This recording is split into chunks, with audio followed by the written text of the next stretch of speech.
बाकी तेरी मोरनी को मोर ले गए, बाकी जो बचा था काले चोर ले गए। नानी तेरी मोरनी को मोर ले गए, बाकी जो बचा था काले चोर ले गए। भाई क्यों सुनाया ये गाना? क्योंकि साइंस और म्यूज़िक दोनों का ज़बरदस्त कॉम्बिनेशन है। आप म्यूज़िक सुनते हो तो आपका ब्रेन खुलता है, रिलैक्स होता है, चीज़ों को समझना आसान होता है। और आप साइंस पढ़ते हो तो आप ट्रुथ को जानते हो, सच्चाई को जानते हो, सत्य को पहचानते हो। इसीलिए मैंने इस सॉन्ग से, जो आप सभी ने अपने बचपन में गाया होगा और अभी भी आप बहुत बड़े नहीं हुए हो, हालांकि आपको लगता होगा आप बहुत बड़े हो, तो ये class 9th matter in our surroundings, इसका पार्ट 2 मैं लेकर आया हूँ। और मैं हूँ आपका दोस्त, बुज़ुर्ग हूँ लेकिन इतना बुज़ुर्ग भी नहीं हूँ। अभी भी मैं क्रिकेट खेलता हूँ बढ़िया से, और अभी भी मैं लोगों को हराता हूँ। ठीक है, तो मैं आपका दोस्त हूँ। और मैटर इन आवर सराउंडिंग्स इसका पार्ट 1, ये NCERT लाइन बाय लाइन है, उसका पार्ट 1 मैंने डिस्क्रिप्शन बॉक्स में शेयर कर दिया है, उसका लिंक, उसको जाके पढ़िएगा। और उसके आगे का हम लोग आज यहाँ पे शुरू करेंगे, क्लास 9th का फर्स्ट चैप्टर। ठीक है, मैं ज़रा छोटे रूप में, अपने सूक्ष्म रूप में आ जाता हूँ और मैं आपको दिखाता हूँ कि ये वो हिस्सा है जो हमने पिछले वीडियो में मैंने आपको करवाया था। देखते चलिएगा, ये सब मैंने करवा दिया था।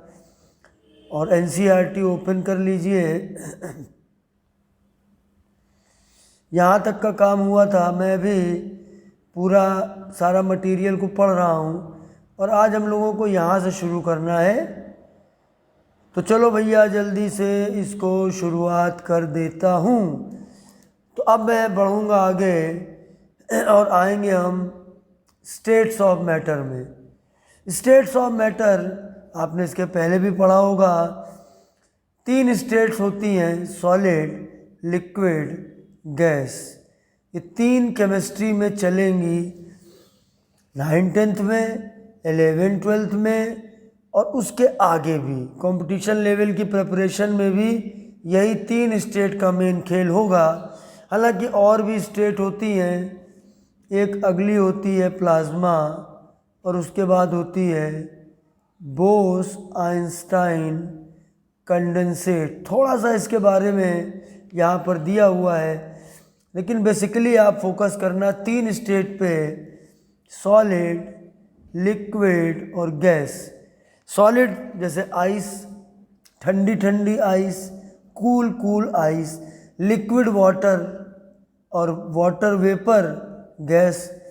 तो ये 3 फॉर्म में वाटर एग्जिस्ट करता है। तो चलिए लाइन बाय लाइन ये आर्टिकल 1.3 से शुरुआत करता हूँ। States of matter. Observe different type of matter around us. What are its different states? We can see that matter around us exists in 3 different states. अरे अपने आसपास नज़र घुमा के देखिए, पानी की बोतल के अंदर भरा हुआ पानी लिक्विड है, सैनिटाइज़र लिक्विड है। उसके अलावा टेबल आप देख रहे हो, आपके सामने मोबाइल रखा हुआ है, मोबाइल जिसमें आप इस वीडियो को देख रहे हो, या लैपटॉप पे देख रहे हो, या फिर आपके सामने टेलीविज़न है आपका, और कोई भी चीज़ आपको दिख रही है आसपास, वो सॉलिड है। और अपने रूम के अंदर जो एयर है, जो फैन आपको स्क्रीन में पीछे दिख रहा है, अभी बंद है, क्योंकि मैं चलाऊंगा तो घर घर घर घर घर घर घर घर घर घर घर घर आवाज़ आएगी, मज़ा नहीं आएगी, इसीलिए बंद करके, थोड़ी गर्मी भी लगती है, बनाता हूँ। ठीक है, तो 3 स्टेट्स होती हैं, सॉलिड, लिक्विड और गैस। मेनली ये 3 होती हैं। These states of matter arise due to variation in the characteristic of particles of matter. Solid हो, लिक्विड हो या गैस हो, ये सभी मैटर पार्टिकल से मिलकर बने हैं और उनका जो कैरेक्टरिस्टिक है, उनकी जो प्रॉपर्टीज़ है पार्टिकल की, उन पे डिपेंड करती हैं 3 state. Now let us study about the properties of these 3 states of matter in detail. बहुत ज़रूरी है एनसीईआरटी की एक एक लाइन को पढ़ना, ठीक है। अब देखिए, सबसे पहले बात करते हैं सॉलिड स्टेट को। उसके लिए इन्होंने शुरुआत की है एक्टिविटी नंबर 1.9। इसके लिए इन्होंने सबसे पहले कलेक्ट द फॉलोइंग आर्टिकल्स। क्या क्या आर्टिकल आपको लेना है, आप एक पेन ले लीजिए। चलिए, ये मैंने एक जैसे पेन ले लिया, ठीक है। अब बुक, एक बुक मैंने ले ली है, ये मैंने एक एनसीईआरटी क्लास 11th की है, ले ली। ये एक बुक ले ली हमने। एक निडल, तो निडल तो नहीं है मेरे पास, लेकिन एक ये आलपिन है, तो इसको आप निडल ले लीजिए। और एक वुडन स्टिक, तो वुडन स्टिक के मैंने पेंसिल ले लिया, ये वुडन स्टिक हो गई। हमने इन चीज़ों को ले लिया। अब हमको करना क्या है, इसके the shape of the above article in your notebook by moving A pencil around them. आप इनको पेपर के ऊपर ऐसे रख दीजिए, ऐसे रख दीजिए, है ना, ऐसे रख के और ऐसे ऐसे करके उनकी आप एक शेप बना लीजिए। और फिर खुद से सवाल करिए, क्वेश्चन करिए, do all these have a definite shape. क्या ये जो 4 चीज़ें ली हैं, क्या इनकी शेप डेफिनिट है, यानी बदलती नहीं है, फिक्स रहती है। हाँ बोला भैया ये वुडन पीस है, पेंसिल है, ये तो फिक्स रहती है, ये तो बदलती नहीं है। कल भी ऐसी मुझे दिखी थी और परसों देखा था वैसे दिखी थी, तो एक ही तरीके की दिखती है। Distinct boundary and fixed volume. Distinct का मतलब डिफरेंट, अलग, स्पेसिफिक टाइप की एक बाउंड्री होती है और फिक्स्ड वॉल्यूम होता है। What happens if they are hammered. अब इन पे हमने चला के हथौड़ी चला दी, तड़ाक, टुकड़े टुकड़े कर दिए, क्या होता है। या इनको खींच दिया, तोड़ दिया, पटक दिया। Are these capable of diffusing into each other. अब एक ये मटेरियल है, एक ये मटेरियल है, इसको हम आपस में ऐसे टकरा रहे हैं, क्या एक दूसरे में ये पेनिट्रेट हो जाते हैं, डिफ्यूज हो जाते हैं। बोला भैया नहीं होते हैं। Try compressing them by applying force. Are you able to compress them. चलिए इस पेंसिल को ज़ोर ज़ोर से दबाते हैं, अरे भैया ये तो दबती ही नहीं, कंप्रेस होती ही नहीं। ये सॉलिड है हमारे सामने। All the above examples, all the above are examples of solids. We can observe that all these have a definite shape, distinct boundary and fixed volume. Students, आप एक कॉपी बना लिया करो, उसमें लिख लिया करो। एक कॉपी बनाओ पतली सी, क्लासमेट की एक पतली सी बुक ले लो, है ना, 25-30 रुपए की मिलती है, 25-30 रुपीज़ के आसपास, उसको आप ले लो। और उसमें ये शॉर्ट फॉर्म, वो कॉपी शॉर्ट फॉर्म के लिए केमिस्ट्री की है वो कॉपी, एक कॉपी में सारा हो जाएगा, थोड़ा थोड़ा लिखते चलिए। तो उसमें सॉलिड की ये 3 प्रॉपर्टी लिख लीजिए।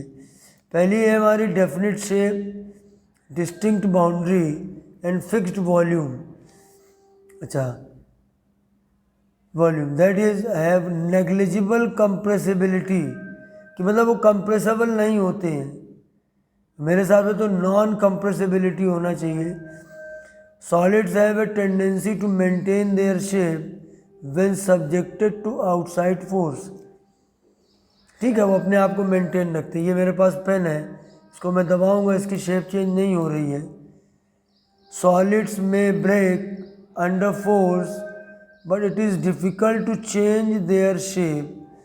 So, they are rigid. हम तो तोड़ सकते हैं इसको, लेकिन उसकी शेप को बदलना कठिन है। कंप्रेसिबिलिटी उनके अंदर नहीं होती है, वो नॉन कंप्रेसिबल होती है। अच्छा, अब फिर उसके बाद कुछ और एग्जाम्पल्स पे आ गए। Consider the following. अब हम आगे की चीज़ों को देखते हैं।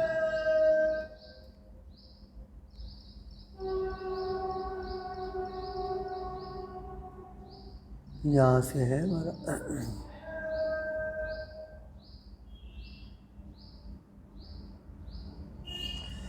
Consider the following. What about a rubber band? Can it change its shape on stretching? अब रबर बैंड है नहीं मेरे पास में, रबर बैंड को देखता हूँ कुछ पड़ी है, नहीं है कोई रबर बैंड नहीं है। रबर बैंड लीजिए, उसको खींचिए तो भैया ये तो कम खींच रही है स्ट्रेच होने पर। तो सवाल ये है, इज़ इट अ सॉलिड? क्या ये सॉलिड है?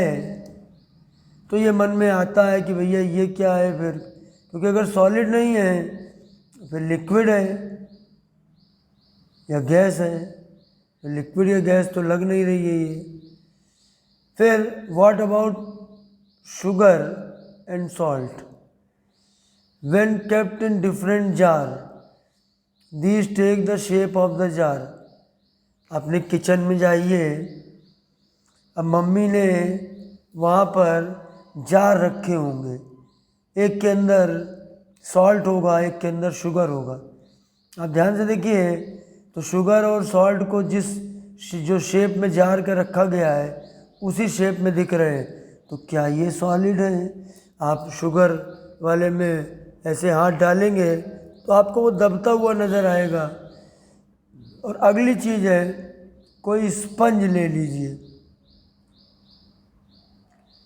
स्पंज आप जानते होंगे, रबर टाइप की, दबती है दबाने पर, है ना। आपके सोफ़े वगैरह हैं, उस पर आप देखिए उछलने वाला होता है मामला, कुशन टाइप का होता है। Is it a solid yet we are able to compress it? Why? It is a solid, solid है, लेकिन इसको हम कंप्रेस क्यों कर पाते हैं? तो देखते हैं इसके बारे में यहाँ पर क्या लिखा हुआ है। All the above are solid, सभी सॉलिड है। रबर बैंड भी सॉलिड है, शुगर और सॉल्ट भी सॉलिड है, और स्पंज वो भी सॉलिड है। Rubber band changes shape under force and regain the shape. खींचा, छोड़ा, फिर से उसी शेप में चली गई।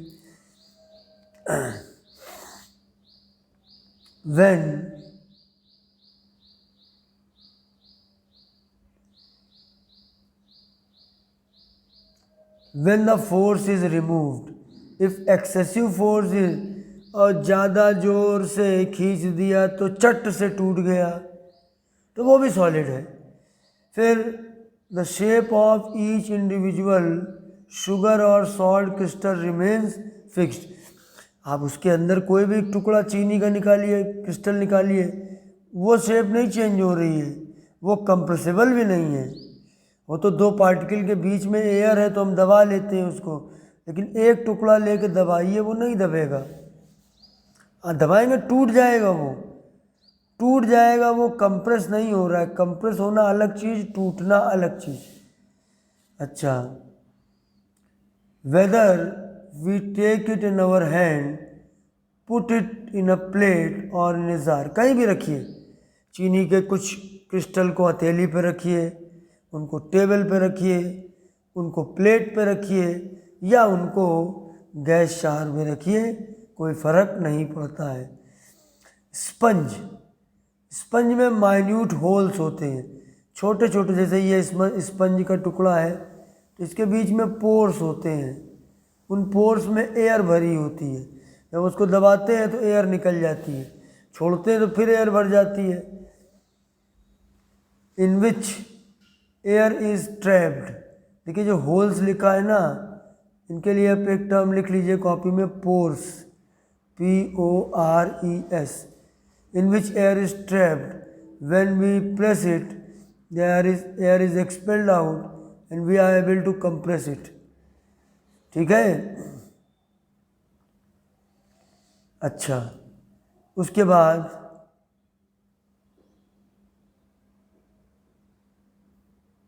One 1.3.1 solid state activity, collect the following article. ये तो हो गया है, ये हो गया है। अब हमारी इधर वाली एक्टिविटी पे हम आएंगे। एक्टिविटी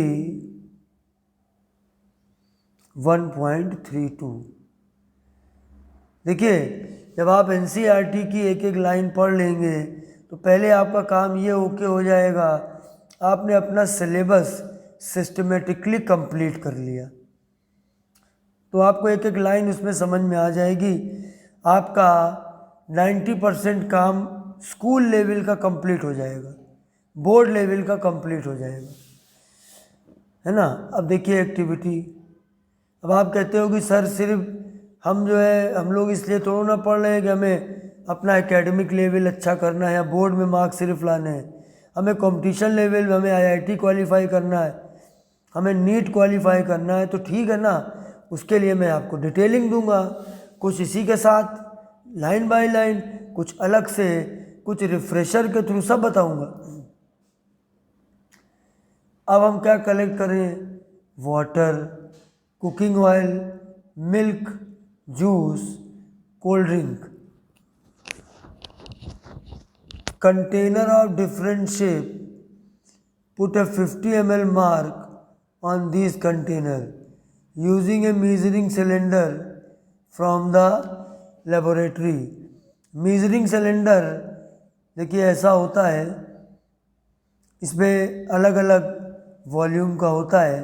इसमें हम कोई लिक्विड फिलअप कर देते हैं और उसके बाद हम उसको ईजिली मेज़र कर लेते हैं volume. What will be happen if these liquids are spilt on the floor? फर्श पे इसको फैला दिया हमने, बिखरा दिया, क्या होता है? Measure 50 ml of any one liquid and transfer it into different container।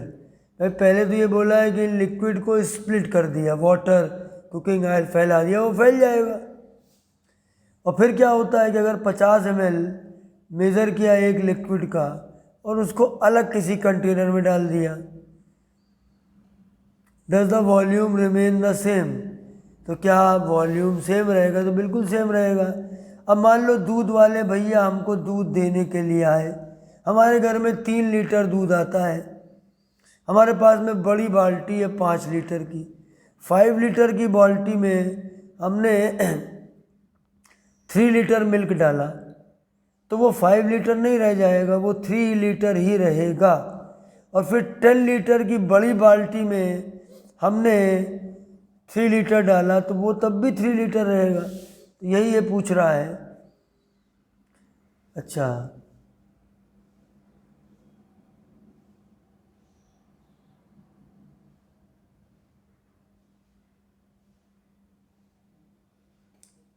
does the shape of liquid remain the same when you pour the liquid from one container into another? Does it flow easily? और liquid को करते हैं तो क्या वो flow जो है easily हो जाता है? हाँ, तो हो जाता है। एक बर्तन से दूसरे बर्तन में डालोगे तो लिक्विड इजीली फ्लो हो जाता है। ये देखिए मेरे पास लिक्विड है एक, और आप इसके अंदर का हिस्से को देखिए ध्यान से, वो आपको इजीली फ्लो होता नज़र आ रहा है। और इसको मैं अगर एक तो दूसरे लिक्विड में डालूंगा तो वो आसानी से चला जाएगा। We observe that liquids have no fixed shape. Solid में फिक्स शेप होता था, यहाँ पर कोई फिक्स शेप नहीं है, लेकिन फिक्स्ड वॉल्यूम है। They take up the shape of the container in which they are kept. Liquids flow and change shape. जिस बर्तन में रखोगे उस बर्तन में रखा जाएगा। ठीक है। So they are not rigid but can be called fluid. देखिए ये दो एक टर्म आया है, फ्लूइड। फ्लूइड में दो चीज़ें आती हैं, एक आता है लिक्विड आता है और आता है गैस। दोनों को फ्लूइड कहते हैं। जो फ्लो कर सके वो होते हैं fluid. Refer to activity 1.4 and 1.5 where we saw that solids and liquids can diffuse into liquids. Solid और लिक्विड जो है डिफ्यूज हो सकते हैं, लिक्विड में फैल सकते हैं। लिक्विड का मतलब फैलना। पानी में थोड़ा कलर्ड इंक, कोई इंक डालिए, आप देखेंगे कि वो पूरा वाटर का कलर चेंज हो जाएगा। These gases from the atmosphere diffuse and dissolve in water.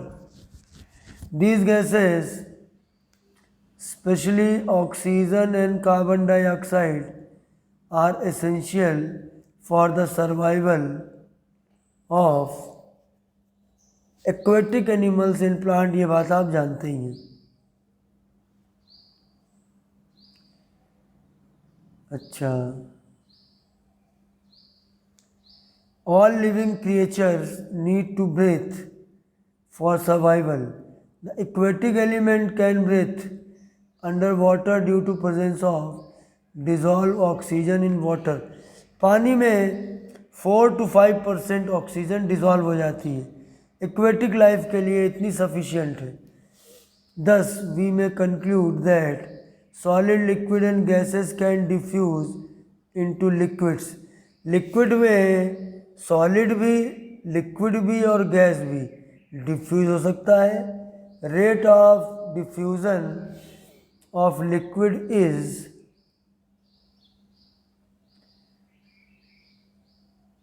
Higher than that of solid.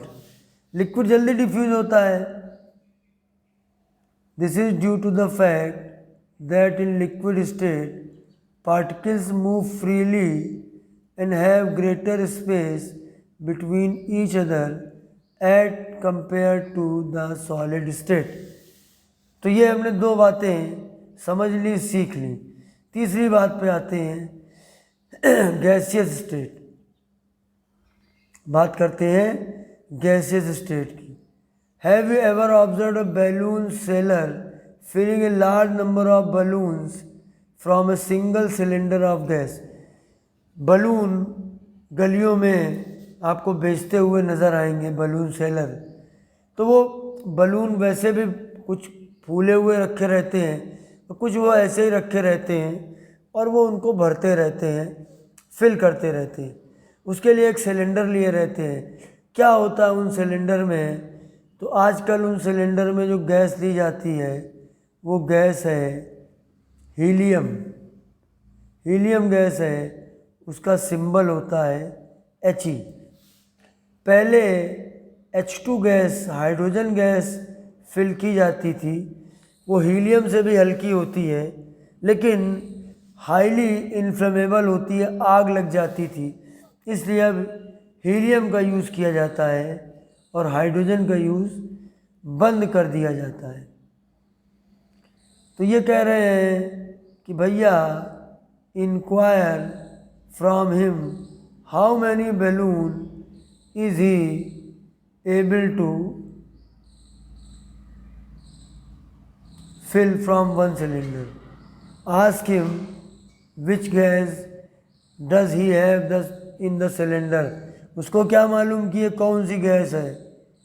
बहुत कम चांसेस हैं, मैं बता दो रहा हूँ आपको, हीलियम होती है उसमें। एक्टिविटी, अगली एक्टिविटी है, टेक 300 ml सिरिंजेस। सिरिंजेस वो होती है ना जिनसे वैक्सीन लगती है, इंजेक्शन लगता है। आप लोगों को भी बचपन से लेकर आज तक कई वैक्सीन लग चुकी होंगी और अभी आपको आपकी वैक्सीन इंडिया में आने वाली है। रोना नहीं, डरना नहीं, जरा सा चींटी ऐसी काटती है लेकिन आप प्रोटेक्ट हो जाओगे, आपके अंदर एंटीबॉडी डेवलप हो जाएंगी और जो कोरोना को ढिशुम ढिशुम ढिशुम उसको भगा देंगी शरीर से।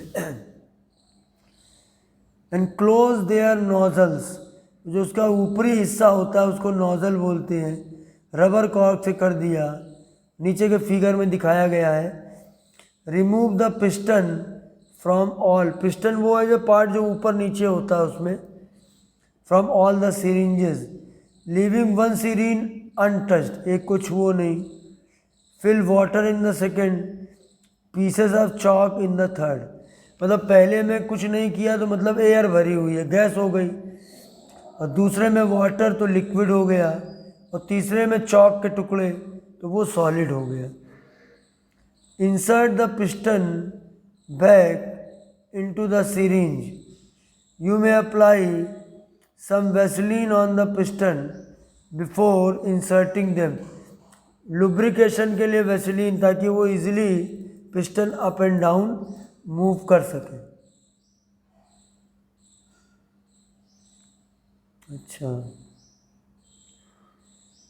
नाउ ट्राई टू कंप्रेस, ये देखिए ये दिया हुआ है, ये पिस्टन है, ये वाला जो पार्ट है ना ये ऊपर नीचे जाता है, ऊपर नीचे जाता है, और ये नोज इसका नेज़ल है, यहाँ पर रबर कॉक लगा दी, यहीं पर तो लगी होती वो निडल जो हम लोग को इंजेक्ट की जाती है, यहाँ पर ये जो फील्ड वाला हमारा मटेरियल है, ठीक है। व्हाट डू यू ऑब्जर्व, क्या ऑब्जर्व करोगे। In which case was the piston easily pushed in, तो जिसमें कुछ नहीं भरा एयर है उसमें आराम से निकल जाएगी, बाकी में ना सॉलिड में और ना लिक्विड में किसी में भी पुश नहीं होगी। गैसेस कंप्रेसिबल होती हैं, सॉलिड और गैस, सॉलिड और लिक्विड कंप्रेसिबल नहीं होती हैं। ऐसा हमें लगता है कि लिक्विड कंप्रेसिबल होते हैं लेकिन नहीं होते हैं। सिरिंज में भर के जब आप दबाओगे तो आप बिल्कुल भी उसको टच से मस नहीं कर पाओगे। What do you infer from your observation, क्या सीखने को मिलता है। देखते हैं भाई क्या सीखने को मिलता है। We are observed that gases are highly compressible as compared to solid and liquid, मतलब ये चलता है कंप्रेसिबिलिटी का ऑर्डर, गैस, उसके बाद लिक्विड, कॉपी में बना लीजिए ये, उसके बाद सॉलिड, ठीक है, ये कंप्रेसिबिलिटी है। और फिर देखिए आप एक जो घर में जो सिलेंडर है, गैस सिलेंडर,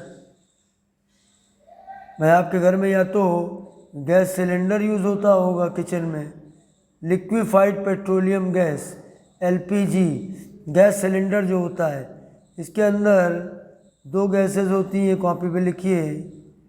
एक होती है प्रोपेन, उसका फॉर्मूला होता है C3H8, और दूसरी होती है ब्यूटेन, ब्यूट का मतलब 4, प्रोप का मतलब 3, C4H10, ये पाई जाती है LPG में, liquefied petroleum gas.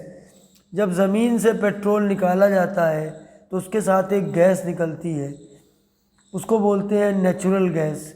Natural gas उसको कंप्रेस करते हैं तो बनती है CNG, compressed natural gas.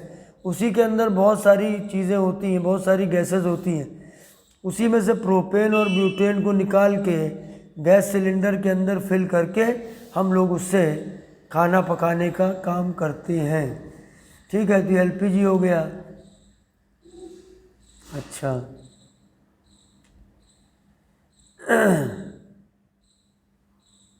That we got in our home for cooking, और देखिए अब आजकल जो हम लोग घरों में यूज़ कर रहे हैं वो है PNG। P का मतलब क्या होता है, पाइप्ड, पाइप्ड, और NG का मतलब नेचुरल गैस। इसका मेन हिस्सा होता है CH4, जिसको कहते हैं मीथेन, ठीक है, ये PNG है।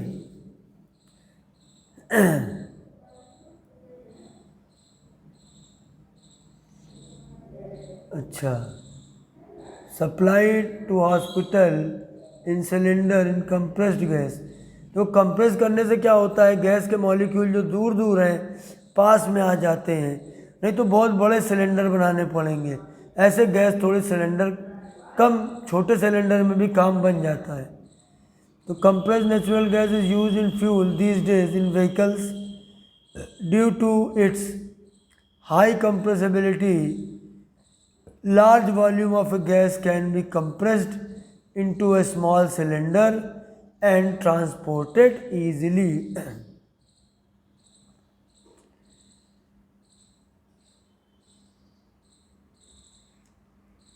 We come to know of what is being cooked in the kitchen without even entering there.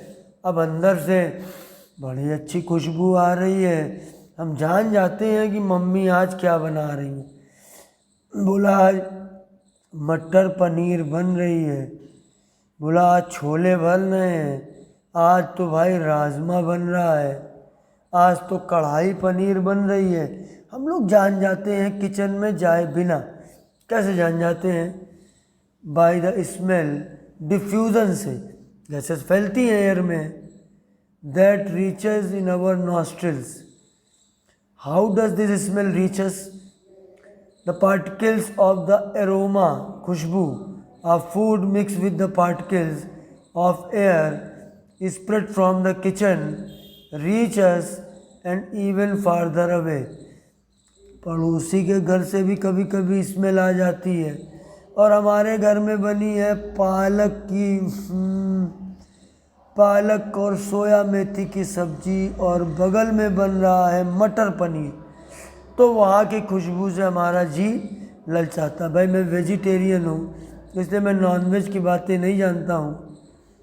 The smell of hot cooked food reaches us in seconds. Compare this with the rate of diffusion of solid and liquids. तो gas जल्दी diffuse होती है due to high speed of particle and large space between them. Gases show property of diffusing very fast into other gases. In the gaseous state the particles move about randomly at, randomly का मतलब होता है irregularly, इधर उधर इधर उधर भागते हैं हाई स्पीड से। Due to this random movement particle hit each other and also the wall of container. The pressure exerted by the gas is because of this force exerted by gas particle per unit area on the wall of the container। देखिए यहाँ पर एक diagram बना के आपको समझाने की कोशिश की गई है कि देखिए ये सॉलिड है, सॉलिड में आप देखिए पार्टिकल जो के पास पास है, लिक्विड में थोड़ा दूर हुए, और गैस में आप देखेंगे कि पार्टिकल और दूर हुए। ठीक है। ABC show the magnify schematic pictures of the three states of matter. The motion of the particle can be seen and compared the three states of matter. Clearly अब solid liquid गैस के अंदर कैसा होगा वो आपको नज़र आएगा। ठीक है, सॉलिड में एकदम पास पास सटे हुए, लिक्विड में थोड़ा दूर, सॉलिड गैसेस में और थोड़ा दूर।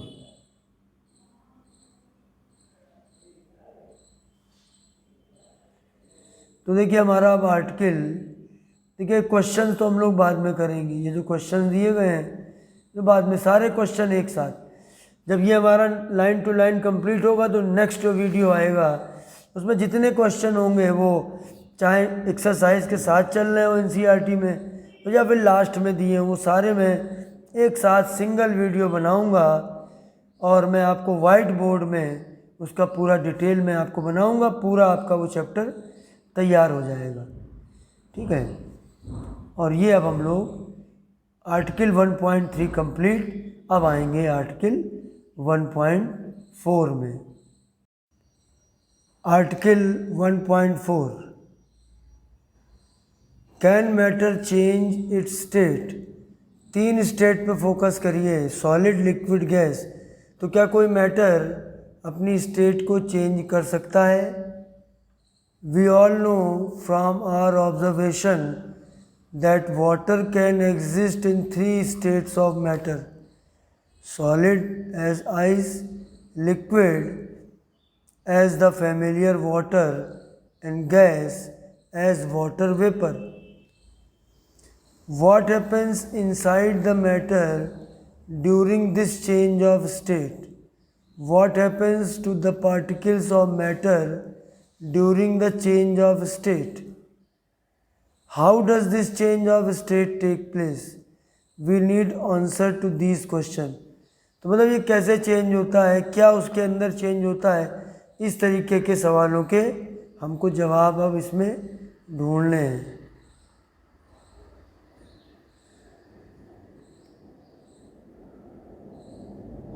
तो चलिए, ये हमारा आया यहाँ पर, ये है effect of change of temperature.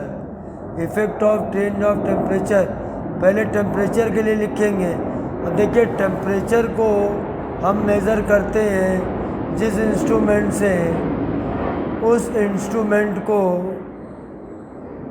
ऊपर से एक प्लेन गुज़र रहा है, बड़ी तेज़ी से आवाज़ कर रहा है, आपको भी सुनाई पड़ रहा होगा। तो टेम्परेचर को मेज़र करते हैं हम थर्मोमीटर से। Thermometer is the instrument which is use to determine temperature. एक क्लिनिकल थर्मोमीटर होता है जो फीवर वगैरह आता है हम लोगों को, उसके लिए यूज़ करते हैं, और एक एटमॉस्फेरिक आसपास की चीज़ों के लिए रूम थर्मोमीटर होता है या लैब थर्मोमीटर होता है। तो take about 150 gram of ice in a beaker and suspend a laboratory thermometer so that its bulb is in contact with ice. Ice से वो टच करता रहे। और देखिए, ये हमको यहाँ पर डायग्राम बना हुआ है और इस डायग्राम में दिखाई भी पड़ रहा है, पूरा समझिए। ये देखिए, नीचे बर्नर है, ये ट्राईपॉड है, ये बीकर है, इसके अंदर ये आइस टुकड़े हैं, ये देखिए थर्मोमीटर है, ये रखा, ये थर्मोमीटर ये रखा हुआ है, और ये ग्लास स्टिरर है, मतलब ग्लास से उसको हिलाने के लिए। तो ये हमारा डायग्राम है। इस डायग्राम को आप ध्यान से समझिएगा। तो क्या करना है इसमें, उसको हम लोग देखते हैं। ये हमारा एक्सपेरिमेंट है। फिर दूसरे एक्सपेरिमेंट में जहाँ पर हमने आइस लिया है, आइस की जगह वाटर कर दिया, बाकी सब कुछ सेम है, ठीक है। देखिए, नीचे क्या लिखा है, conversion of ice to water, conversion of water to water vapour, ठीक है, इसी बारे में नीचे लिखा होगा। अब देखिए,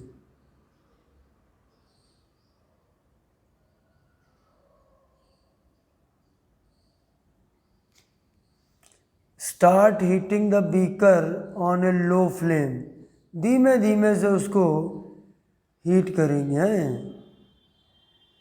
धीमे धीमे धीमे धीमे धीमे धीमे धीमे धीरे धीरे धीरे, सॉन्ग सुना होगा। तो धीमी धीमी लो में, ठीक है, लो फ्लेम में उसको हम हीट करेंगे। Note the temperature when the ice start melting, ice कब पिघलनी शुरू होगी वो थर्मामीटर में रीडिंग आ जाएगा। थर्मामीटर के अंदर भरा होता है मरकरी, मरकरी का सिंबल है Hg, मरकरी।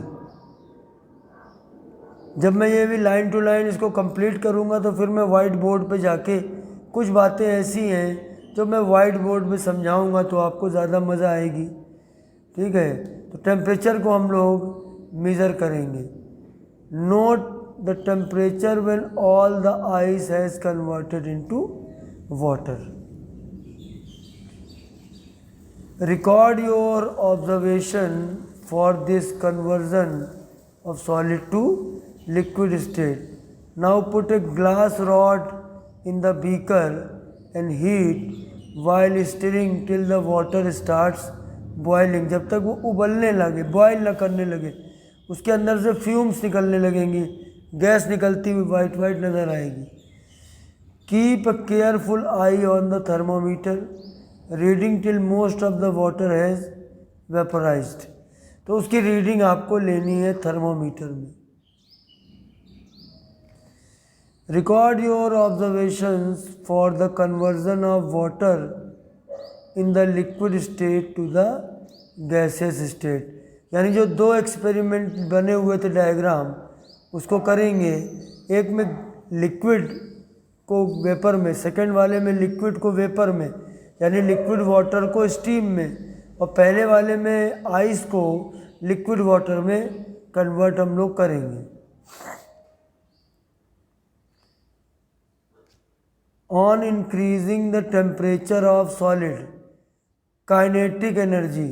देखिए दो तरह की एनर्जी होती है सब्सटेंस की, एक होती है पोटेंशियल एनर्जी, एक होती है kinetic energy. Potential energy arises due to, जो उसकी रेस्ट, उसकी पोजीशन, रुकी हुई पोजीशन है, उससे बनती है, और काइनेटिक एनर्जी मोशन से बनती है। ठीक है, तो जैसे मान लीजिए कि आप अपनी बालकनी पे खड़े हो, फर्स्ट फ्लोर पे हो, नीचे एक चोर है, आपके हाथ में एक ब्रिक है, ब्रिक आपके हाथ में रुका हुआ है, कुछ नहीं आप कर रहे हो, सिर्फ उसको छोड़ दे रहे हो, तो ब्रिक गिरेगा तो चोर की खुपड़िया हो जाएगी धड़ाम वाटरमेलन की तरह। जैसे वाटरमेलन तरबूज पे कोई ईंट गिराओगे फट जाएगा, वैसे खोपड़ी फट जाएगी। क्यों? क्योंकि उसके अंदर पोटेंशियल एनर्जी थी। काइनेटिक एनर्जी जो मोशन की वजह से राइज होती है, तो जब हम उसको पकड़े हुए हैं तो उसके अंदर पोटेंशियल एनर्जी छोड़ देंगे, मोशन में आएगा और काइनेटिक एनर्जी में कन्वर्ट हो जाएगा। तो काइनेटिक एनर्जी जो पार्टिकल की होती है वो इंक्रीज होती है। भाई टेम्परेचर बढ़ाओगे, मॉलिक्यूल के वाइब्रेशन बढ़ेंगे, उनकी काइनेटिक एनर्जी बढ़ेगी। Due to the increase in kinetic energy the particle start vibrating with greater speed. The energy supplied by heat overcomes the force of attraction between the particles. देखो particle के बीच में जो force होता है ना, उसको कहते हैं, उसका नाम कहीं ज़रूर लिख लो, बहुत ज़रूरी है उसका नाम। उसका नाम है,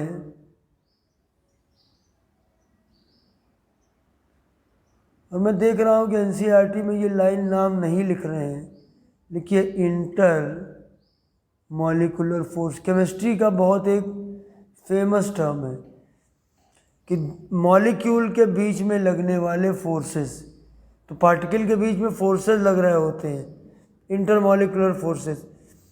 हीट से उसकी काइनेटिक एनर्जी बढ़ती है, उससे क्या होता है, एक दूसरे से दूर जाने लगते हैं। ठीक है,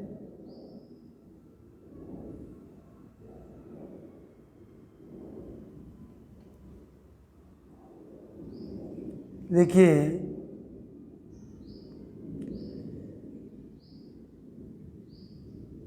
the particle leave their fix position and start moving more freely. A stage is reached when the solid melts, पिघल जाता है, and is converted into liquid, liquid form में कन्वर्ट हो जाता है। The minimum temperature at which a solid melts to become a liquid at the atmospheric pressure। इसको underline करके लिख लेना यहाँ से, the minimum temperature at which a solid melts to become a liquid at the atmospheric pressure is called its melting point। ठीक है, और देखिए मेल्टिंग पॉइंट जितना ज़्यादा होगा, पार्टिकल के बीच में जो इंटरमॉलिकुलर फोर्सेस है उतने ताकतवर होंगे।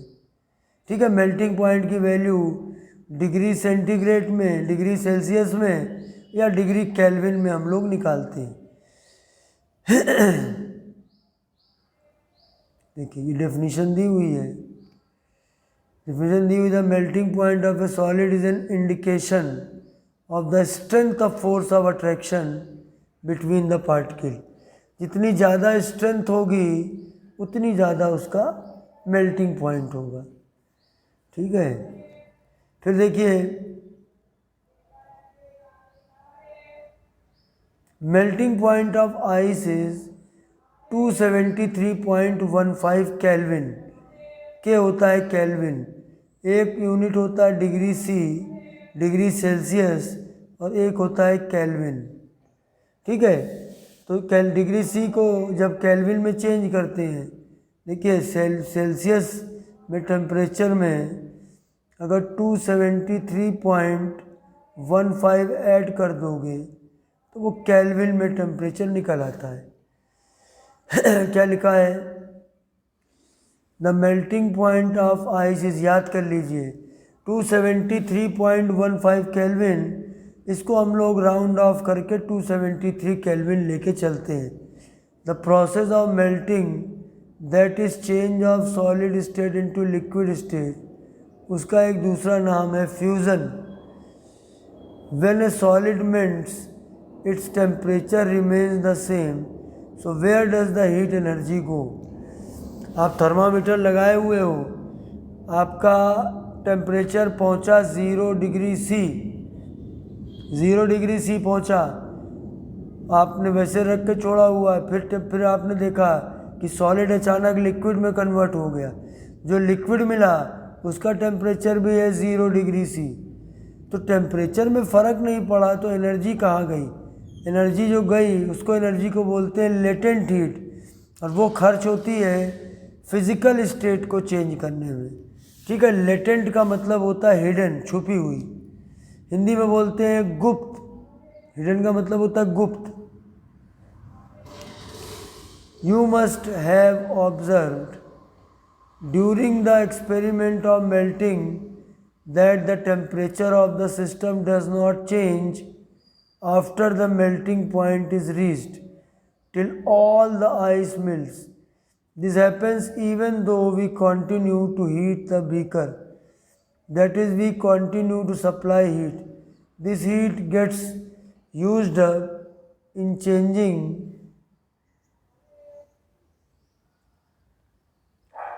state.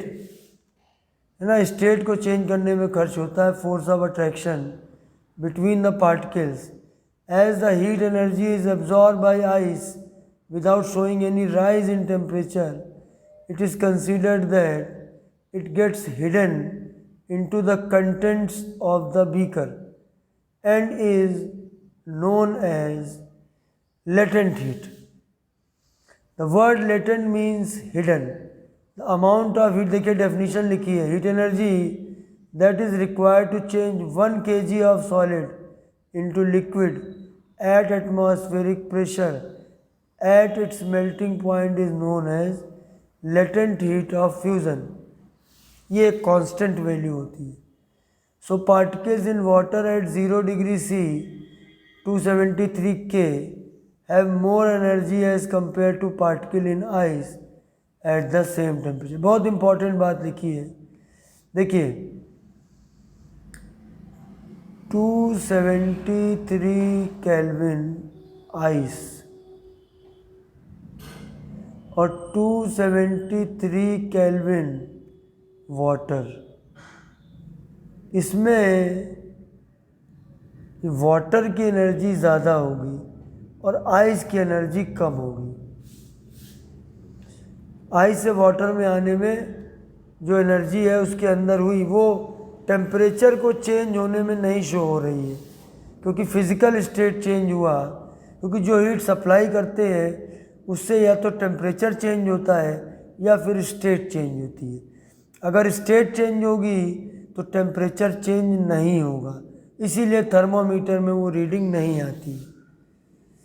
आगे चल के ये फिज़िक्स और केमिस्ट्री दोनों का इम्पॉर्टेंट टॉपिक बनेगा क्लास 11th में।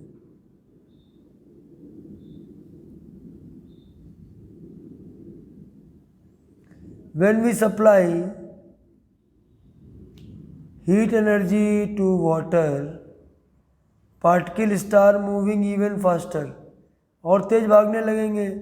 At a certain temperature a point is reached when the particle have enough energy to break free from the force of attraction of each other.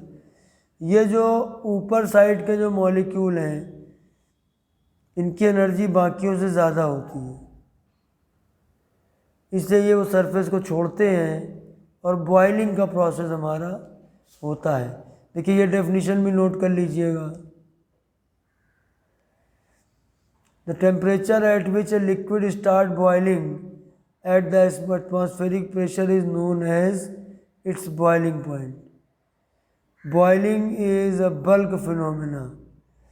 Particle from the bulk of the liquid gain enough energy to change into the ज़्यादातर molecule को वो energy मिलने लगती है ना। Water के लिए देखिए, वाटर के लिए 0 डिग्री सेंटीग्रेड टेम्परेचर है मेल्टिंग पॉइंट और 100 डिग्री सेंटीग्रेड है बॉइलिंग पॉइंट। ठीक है। अच्छा, पूछा गया है आगे, can you define the latent heat of vaporisation. ठीक है कि 1 किलोग्राम लिक्विड को कंप्लीटली स्टीम में कन्वर्ट होने में जो हीट रिक्वायर्ड होती है उसको हीट ऑफ वेपराइजेशन बोलते हैं। The minimum amount of heat, लिख लीजिए, the minimum amount of heat required to convert 1 kg of liquid at its boiling point completely into vapor form. Same as we have defined the latent heat of fusion, particle in steam. देखो steam के जो particle हैं, अब 373 kelvin पर liquid water भी है, 373 kelvin पर हमारा जो वो वाला वाटर है स्टीम है वो भी है। दोनों का टेम्परेचर सेम है लेकिन एनर्जी ज़्यादा है किसकी, एनर्जी ज़्यादा है स्टीम की, have more energy than water at the same temperature. This is because particle in steam have absorb extra energy in the form of latent heat of vaporisation. और ये देखिए आपको दिखाया गया है सॉलिड, सॉलिड को हीट करोगे लिक्विड, लिक्विड को हीट करोगे गैस, गैस को कूल करोगे लिक्विड, लिक्विड को कूल करोगे solid. So we infer that the state of matter can be changed into another state by changing the temperature. Temperature को increase करके या डिक्रीज करके हम स्टेट को चेंज कर सकते हैं। We have learned that substance around us change state from solid to liquid and from liquid to gas on application of heat. अब कैसे अचानक नैनीताल में आइस फॉल होने लगती है, बर्फ़ गिरने लगती है, कैसे? मौसम जब बदलता है, ठंडक जब होती है तो वही आइस बन जाती है, नहीं तो वो रेन होती है, लिक्विड फॉर्म में होती है। अच्छा, बट देयर, और ये देखिए ये यहाँ जो बताया गया है ना, वो आपको टेम्परेचर के स्केल के बारे में बताया गया है, सेल्सियस और Kelvin. Kelvin is the SI unit of temperature, 0 degree C 273.15 K। For convenience we take 0 degree C 273 K after rounding off decimal. To change the temperature on the Kelvin scale to Celsius scale you have to subtract 273 from the given temperature and to convert temperature on the Celsius scale to Kelvin scale you have to add 273। ये मैं भी सब करके आपको दिखाता हूँ board पे। अपने साथियों को, अपने फ्रेंड सर्किल में सबको बताइए, उनका एनुअल एग्ज़ाम मैं ही दिलवाऊँगा एक एक चीज़ पढ़ा के। आप किसी स्कूल में पढ़ते हो कोई प्रॉब्लम नहीं होगी, आप स्कूल का पूरा पेपर करके आओ। टॉपर बनना है, चैनल से जुड़िए, अपने साथियों को बताइए, आप भी सब्सक्राइब करिए, उनसे भी करवाइए। अभी तो मैंने शुरुआत ही की है इस चैनल की, अभी तो 9th का 2nd वीडियो है। अच्छा, अब देखिए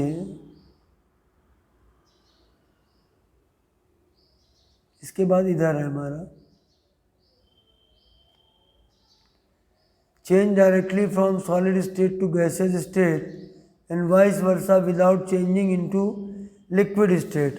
मतलब कुछ होते हैं सॉलिड से लिक्विड में आएंगे, लिक्विड से गैस में आएंगे, और कुछ सीधा ही सॉलिड से गैस में आ जाते हैं और गैस से सॉलिड में आते हैं। ये गैस से लिक्विड में आते हैं, फिर लिक्विड से सॉलिड में जाते हैं। ये प्रोसेस सब्लिमेशन कहलाता है, और जो सब्सटेंस होते हैं वो सब्लिमेट कहलाते हैं। ठीक है, तो देखेंगे अब हम लोग एक्टिविटी है ये 1.13। टेक सम कैम्फर, कैम्फर को हिंदी में कहते हैं कपूर। ठीक है, आरती करते हैं हम लोग वही। और अमोनियम क्लोराइड, फार्मूला नहीं लिखते हैं, मैं लिखूँगा, कैम्फर का कठिन नहीं लिखा। अमोनियम क्लोराइड होता है NH4Cl। Crush it and put into a China dish, उसको थोड़ा तोड़ लिया और चाइना डिश उसमें रख दिया। Put an inverted funnel, funnel diagram में दिख रही है, उसको उल्टा करके उसके ऊपर रख दिया।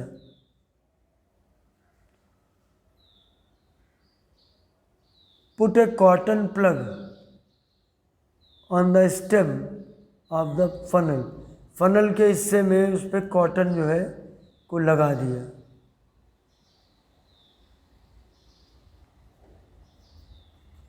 अच्छा, ये देखिए डायग्राम है, यहाँ पे देखिए रखा हुआ है, मान लिया चाहे NH4Cl मान लो, चाहे कैम्फर मान लो, और ये फनल है उल्टा करके रखा गया। जब आप इसको हीट करेंगे तो डायरेक्ट वेपर में कन्वर्ट होगा। मतलब आपको यहाँ पर कोई लिक्विड विक्विड नहीं दिखाई देगा, डायरेक्ट वेपर। आइस को रखते हैं तो पहले पानी नज़र आता है, फिर पानी गायब होता है। इसमें डायरेक्ट रखी हुई चीज़ गायब हो जाएगी। ठीक है, अच्छा, ये लिखा हुआ है sublimation of ammonium chloride. Now heat slowly and observe what do you infer from the above activity. क्या पता चला? A change of state directly from solid to gas without changing into liquid state is called sublimation, and the direct change of gas into solid is called deposition. sublimation का उल्टा deposition. ठीक है, तो ये हमारा टर्म आ गया। तो temperature का इफेक्ट समझ लिया भैया, प्रेशर का effect of changing pressure. We have already learned that difference in various states of matter is due to the difference in the distances between the constituent particles. What will happen when we start putting pressure or compress a gas? अब आप देखो यहाँ पर gas particle दूर दूर है। ठीक है, अगर हम कंप्रेशर डाल के इस पर प्रेशर डालें तो क्या होगा? पिस्टन उसी में ले लो, सिरिंज में, उसके ऊपर प्रेशर डालो तो गैस के मॉलिक्यूल पास में नहीं आ जाएंगे। तो जब पास में आ जाएंगे तो भी वो लिक्विड में कन्वर्ट होंगे। तो प्रेशर डालने पर भी फिजिकल स्टेट पे फर्क पड़ता है। अच्छा,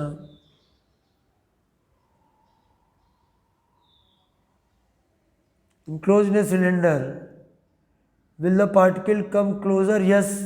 Do you think that increasing or decreasing the pressure can change the state of matter? Yes. By increasing the pressure, physical state will change from liquid to gas.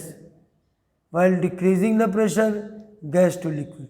ठीक है, ये पिस्टन है, cylinder है, देखिए दिख रहा है, ये पार्टिकल थोड़ा दूर दूर है, प्रेशर डाला थोड़ा पास और डाला थोड़ा और पास। यहाँ लिखा है by applying pressure particle of matter can be brought close together.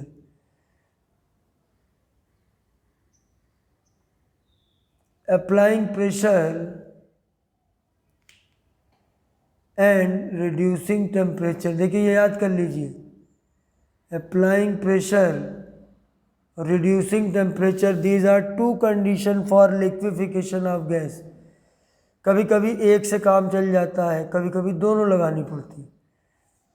Have you heard of solid carbon dioxide CO2? इसको बोलते हैं सॉलिड आइस, ड्राई आइस, इसको बोलते हैं dry ice. Ice carbon dioxide को आइस की फॉर्म में, जिसे मूवी में नहीं दिखाया जाता है, कोई दौड़ता हुआ चला आ रहा है ला ला ला ला ला स्लो मोशन में, और अगल बगल आपको धुआं ऐसा उड़ता नज़र आता है, फ्यूम्स, तो वो ड्राई आइस का यूज़ करते हैं। ड्राई आइस का मतलब सॉलिड CO2। सॉलिड CO2 को आप रखोगे जैसे ही खुले में, वैसे ही उसके अंदर से गैस बनने लगेगी। It is stored under high pressure. High pressure में रखेंगे, जैसे प्रेशर रिलीज़ करेंगे, खुले में रखेंगे, वैसे फिर से वेपर बनने लगेगी और तेज़ी से बनती है, इसलिए वाइट फ्यूम्स मिलते हैं। Solid CO2 gets converted directly to gaseous state on decreasing the pressure to 1 atmosphere. जो हम लोगों पे प्रेशर लगता है वो 1 एटमॉस्फेरिक प्रेशर होता है। ये भी मैं अभी बोर्ड पे बताता हूँ आपको।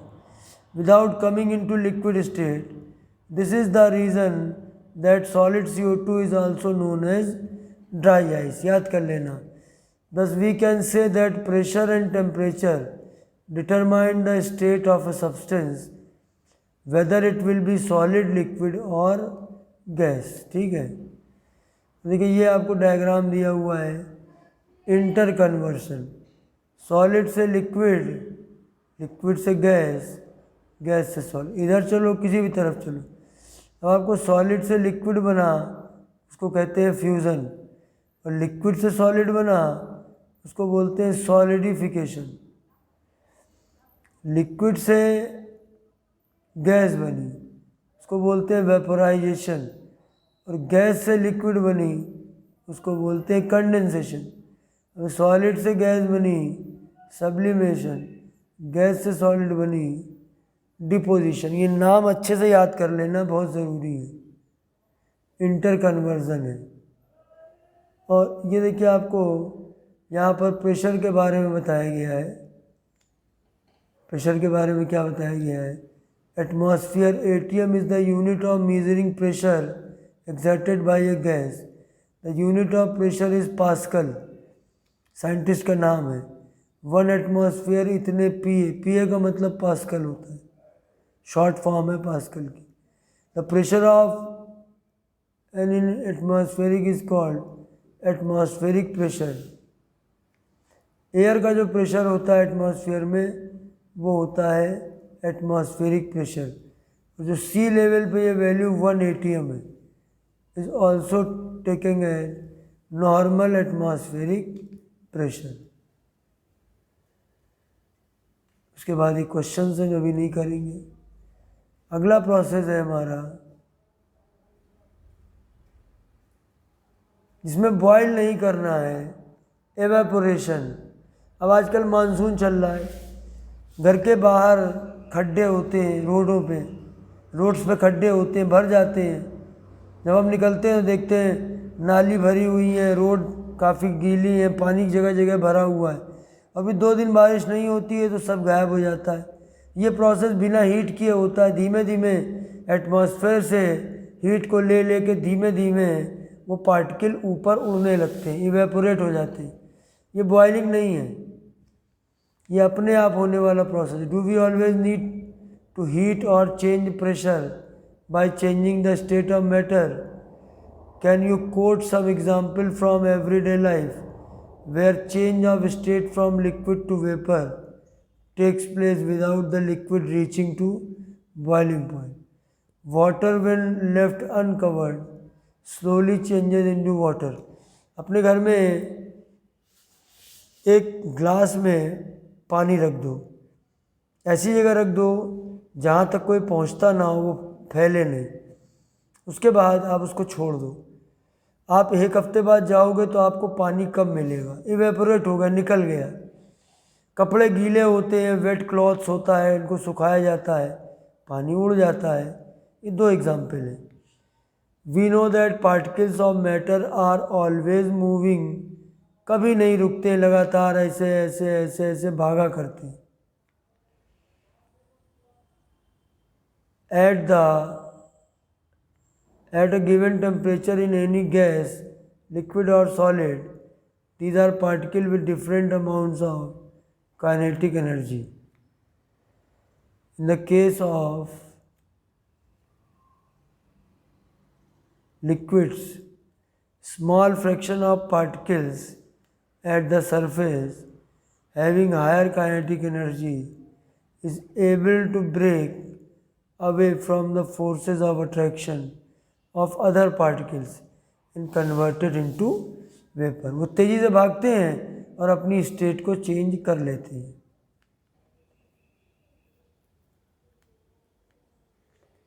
इसमें हीट नहीं करना है. Phenomena of change of liquid into vapour at any temperature below it's boiling point is called evaporation. गर्मियों में ज़्यादा होता है क्योंकि टेम्परेचर ज़्यादा होता है, 45 डिग्री, 44 डिग्री, 40 डिग्री. सर्दियों में कम होता है एवेपोरेशन क्योंकि टेम्परेचर उस समय कम होता है. और आगे फैक्टर पे ही बात कर रहे हैं. Factors affecting evaporation. Let us understand this with an activity. Take 5 ml water in a test tube and keep it near a window or under a fan. ठीक है. Take 5 ml of water in an open china dish, थोड़ी फैली हुई होती है, उसमें लीजिए, and keep it near a window or under a fan. Take 5 ml of water in an open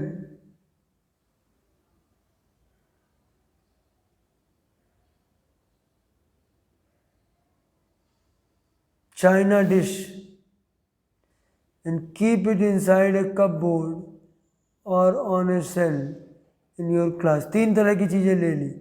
record करिए room temperature. Record the time और days taken for the evaporation process in the above case.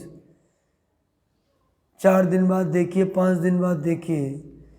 Repeat the above 3 steps of activity on a rainy day and record your observation.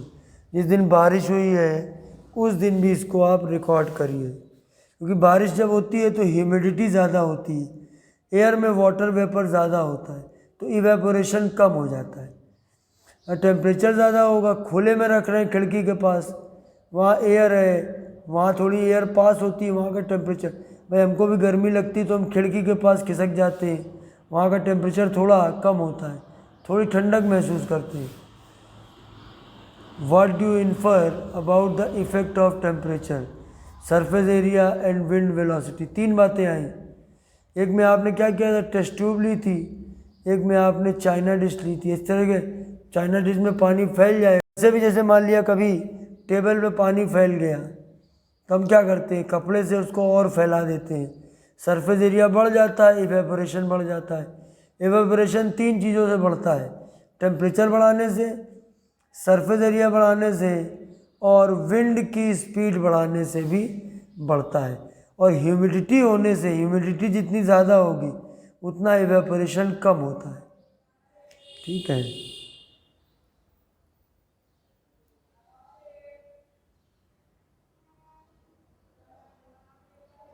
You must have observed that the rate of evaporation increases with an increase of surface area. Surface area पे increase. We know that evaporation is a surface phenomena.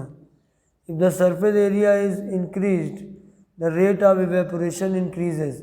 For example, while putting clothes for drying up, we spread them. अब कपड़े को ऐसे ही पूरा कर दो, उसको फैलाओ नहीं, स्प्रेड नहीं करो तो देर में सूखेगा. An increase in temperature. With the increase of temperature, more number of particles get enough kinetic energy to go into the vapor state. Decrease in humidity. Humidity कम होनी चाहिए. भैया देखो, एयर एक थैली है, एक बैग है. अब उसके अंदर क्या रख सकते हो, यानी कौन चीज़ें कितनी उसके अंदर डिज़ोल्व हो सकती है एयर में, वो डिपेंड करता है. तो वाटर वेपर एक अमाउंट में उसके अंदर डिज़ोल्व होगी, और अगर एयर ह्यूमिडिटी 100% के आसपास पहुंच जाएगी तो हमारी बॉडी का जो पसीना है, स्वेट है, वो उड़ेगा नहीं। वो उड़ेगा नहीं तो हमें ठंडक महसूस नहीं होगी, तभी तो हमें उमस लगती है बहुत। ठीक है। If the amount of water in air is already high, the rate of evaporation decreases. An increase in wind speed, ज़्यादा होगा, ज़्यादा evaporation होगा। It is a common observation that clothes dry faster on a windy day. With the increase in wind speed, the particles of water vapor move away with the wind, decreasing the amount of water vapor in the surrounding. अच्छा, फिर है how does evaporation cause cooling. ठंडक कैसे करता है। In an open vessel the liquid keeps on evaporating, the particle of liquid absorb energy from the surrounding to regain the energy loss during evaporation. जब पानी उड़ेगा तो अपने साथ गर्मी लेके उड़ेगा, वो जगह हमको ठंड महसूस होगी। तो वो जब तक पसीना नहीं बहता है तब तक हमें मज़ा नहीं आती, गर्मी लगती रहती है। ठीक है। जैसे एसी का काम भी क्या होता है कि कमरे की जो मॉइस्चर है उसको खींच के बाहर फेंक देना। कूलर का काम क्या होता है, कूलर हमें हवा भेजती है, बॉडी पे हमारे कांटेक्ट में जो भी पसीना होता है, स्वेट होता है, वो उड़ जाता है, वो गर्मी को लेकर उड़ता है, और गर्मी निकल गई तो बॉडी में ठंडक हो गई। This absorption of energy from the surroundings make the surroundings cold, तभी ठंडक हो जाती है। खत्म पे आ रहे हैं हम लोग।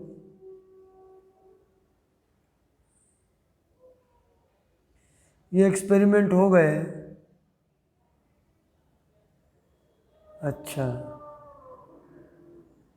अब ये एक्सपेरिमेंट थोड़ा गर्ल्स के मतलब का है।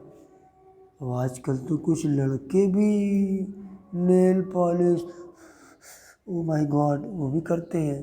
मैंने देखा है कुछ वीडियो में। क्या ज़माना आ गया है। अरे मैं तो मुच्छों पे ताव देता रहता हूँ। कुछ नेल पॉलिश, कुछ लड़के लिपस्टिक भी लगाते हैं ना, सुट्टा मार मार के नालायक अपनी सब खराब कर देते हैं, होंठ ब्लैक हो जाते हैं। कहीं जाते हैं तो लिपस्टिक भी लगा लेते हैं। वारा फैशन।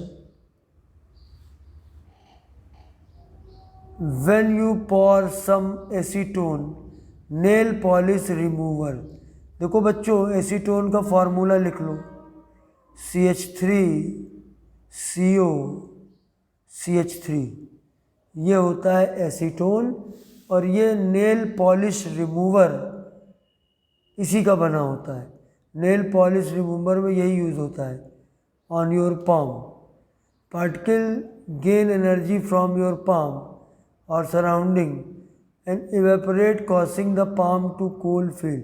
हथेली पर रखेंगे तो वो गर्मी को लेकर, क्योंकि वो इवेपोरेट जल्दी होता है तो इसलिए गर्मी को लेकर निकलेगा, हम ठंडा महसूस करेंगे। आप सैनिटाइज़र यूज़ करते हो, उसमें भी यही चीज़ होती है। अभी जब बुक लिखी गई है तब सैनिटाइज़र के एग्जाम्पल थे ही नहीं इन लोग के पास में, तब ऐसी कोई प्रॉब्लम नहीं थी कोरोना की।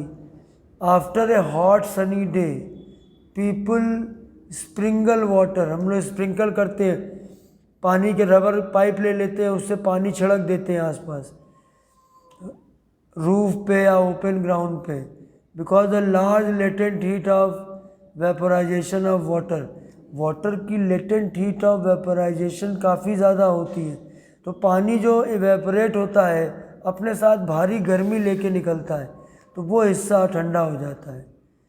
Can you cite some more example from daily life when we can feel the effect of cooling. मैंने कुछ अभी आपको बताए थे। अच्छा, गर्मियों में हम लोग कपड़े अलग, why should we wear cotton clothes in summer, पतला होता है, बीच में गैप होते हैं तमाम, तो ताकि उससे जो है गर्मी थोड़ी बाहर पानी निकलता रहता है, स्वेटिंग होती रहती है, तो वो इवेपोरेट होता रहता है, हमारी गर्मी निकलती रहती है। अब हम सिल्क का कपड़ा अगर पहनेंगे तो गर्मी नहीं निकल पाएगी उस सरफेस से। During summer we perspire more because the mechanism of our body which keeps us cool. पसीना ज़्यादा निकलता है. We know that during evaporation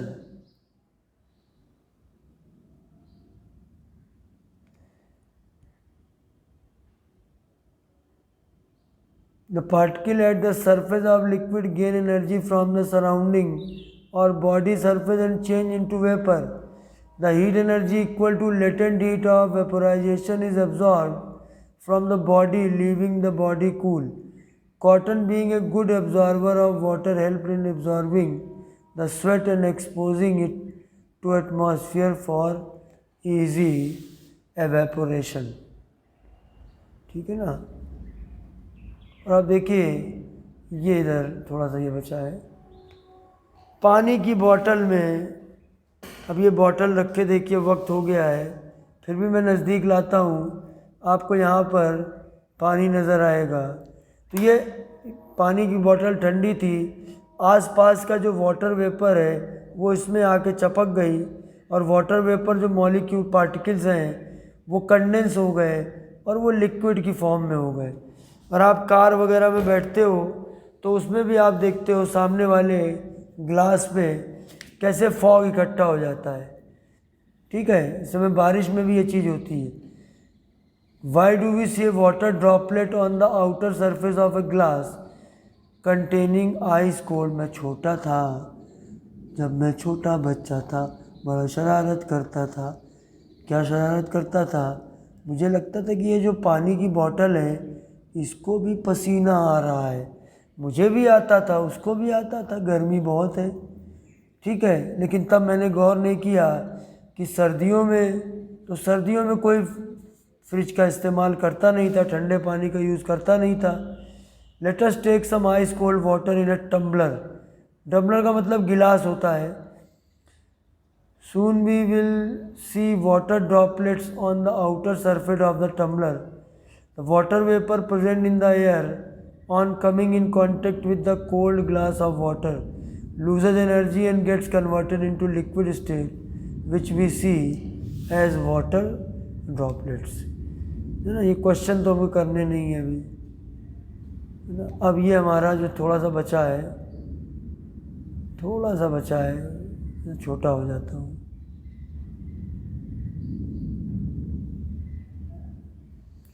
देखिएगा कि now scientist are taking the 5 states of matter: solid, liquid, gas, plasma और Bose Einstein condensates SLGPB.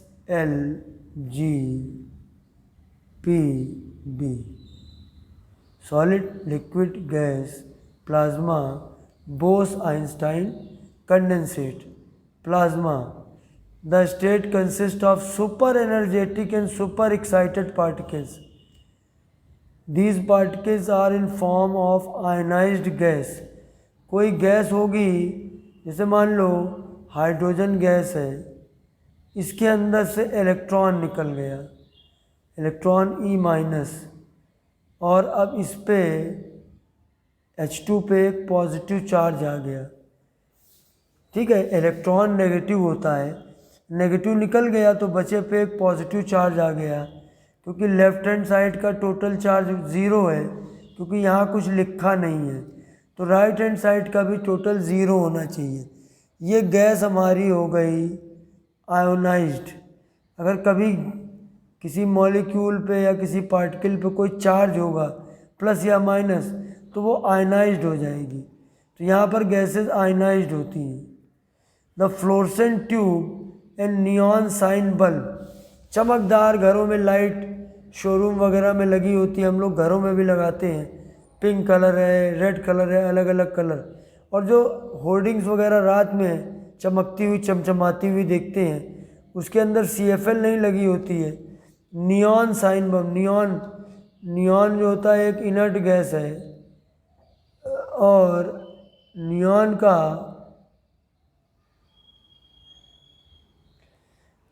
का जो symbol होता है ना वो होता है Ne.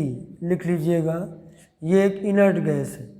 तो neon sign bulb consist of plasma, उसमें प्लाज्मा होता है। अच्छा, सन के अंदर भी प्लाज्मा स्टेट होती है। Inside a neon sign bulb there is neon gas and inside a fluorescent tube there is helium gas or some other gas. The gas gets ionised, that is gets charged when electrical energy flows through it.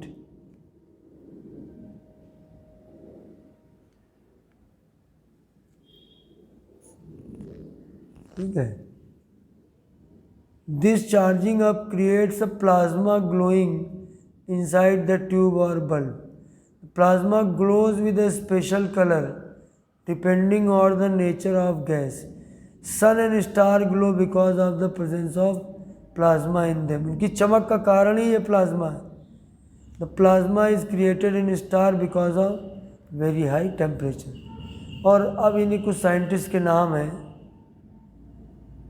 उनको देखते हैं।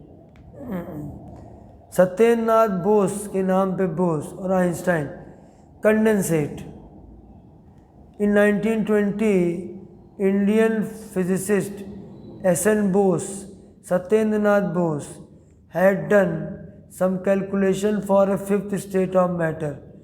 Building देखिए, ये है सत्येंद्र नाथ बोस, इनको तो आप जानते हो, अल्बर्ट आइंस्टाइन। बड़ी सम्मान की बात है कि हम लोगों को एज जो है दोनों का नाम एक साथ जुड़ा हुआ है। Building on is calculation. Albert Einstein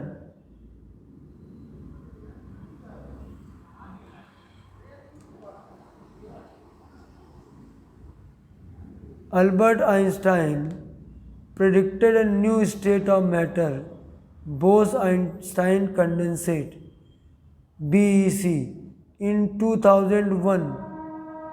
ये 3 साइंटिस्ट हैं, नाम याद कर लेना। USA received the Nobel Prize achieving Bose-Einstein। ठीक है, इन्होंने बोस-आइंस्टाइन कंडेंसेट बनाया। आइंस्टाइन और बोस ने इसको थ्योरेटिकली बनाया था और जिनको नोबेल प्राइज़ मिला इन्होंने सच में बना दिया। BEC is formed by cooling A gas off extremely low density. Gas को बहुत लो डेंसिटी पे ले जाएंगे। कितना? About 100,000 of density of air. देखिए, डेंसिटी एयर की जो होती है उसका 100,000, देखिए 100,000 टाइप।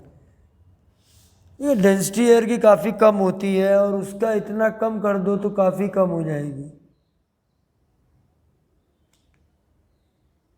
अच्छा, density normal air super low temperature, बहुत ठंडा करेंगे।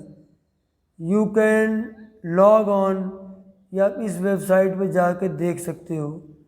More information on the 4th and 5th state of matter. बता दिया इसने, आप जो है ये आपको बताया, ये है, इसको आप नोट कर लो, बढ़िया है। देखो,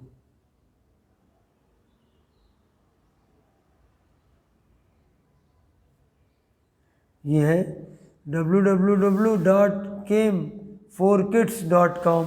इस पे जाओ, इनके बारे में और पढ़ो, और वहाँ कोई बात समझ में नहीं आया तो मुझसे कमेंट में पूछो। ठीक है भैया, चैप्टर तो ख़त्म हो गया। व्हाट यू हैव लर्नड एक बार तेज़ी से देख लेते, क्विक समरी कि क्या हम लोगों ने सीखा। चलिए, matter is made up small particle. वो स्मॉल पार्टिकल एटम, आयन या मॉलिक्यूल होते हैं। एटम, आयन और molecule. Second, the matter around us exist in 3 state, solid, liquid and gas. 3 state में पाए जाते हैं। The force of attraction, intermolecular force. Particle are maximum in solid, intermediate in liquid and minimum in gas.